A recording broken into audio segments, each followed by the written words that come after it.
We Are Human Angels, written by human angels, narrated by Ross Wilkins.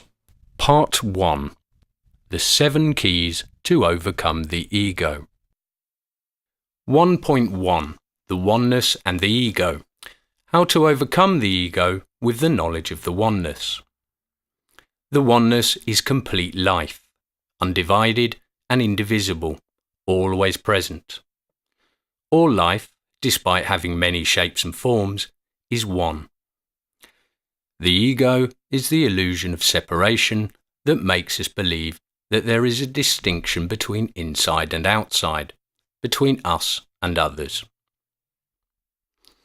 The ego is a framework of habits, fears, judgments and prejudices that we call personality or character, and that imprisons the accomplishment of our true nature. When looking at our lives, we become aware that we are all one. We realize that there is no separation between us and the world, and that the people we've met in our lives are merely our own projections, as we are theirs, and to a greater or lesser extent, each reflects a part of us, our light and our shadow. When you judge someone, you are judging yourself. When you hate someone, you are hating yourself. When you love someone, you are loving yourself. This is the most important of the keys to the oneness. Nobody will ever betray, humiliate, or hurt you if you have not first betrayed, humiliated, or hurt yourself. Our thoughts, our emotions, are powerful and infallible energy fields that attract complementary energies. This is how we co-create every moment in our lives. Other people, in the role of our mirrors, are neither good nor bad, neither right nor wrong. They are beyond all judgment and simply reflect what we project onto them.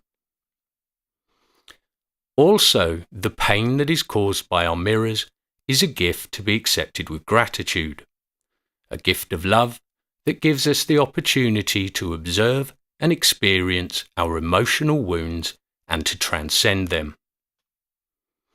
If we learn to observe others as our mirrors to understand who we are, we become deeply aware of our scars and the limiting beliefs through which we co-create our lives. If, for example, our scars come from issues of abandonment, we co-create through the limiting belief that all those who love me will, sooner or later, leave me, then we continue to attract people and situations that will make us experience abandonment until the time we are no longer afraid of it. In the oneness, there are neither victims nor persecutors, only bonds of love entered into by souls before incarnating, in love for love's sake.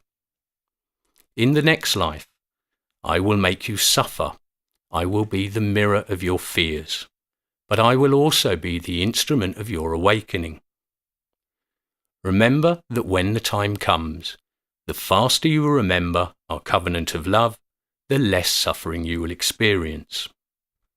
And when the reflections that, as mirrors, we emanate are cleared of every fear and every limiting belief, we finally become whole and pure mirrors of light. The first key to overcome the ego. Use the reflections of what you see to observe and recognize yourself. We are all one, and others are simply reflections of ourselves. When the mirror is cleared, the reflection becomes clean too.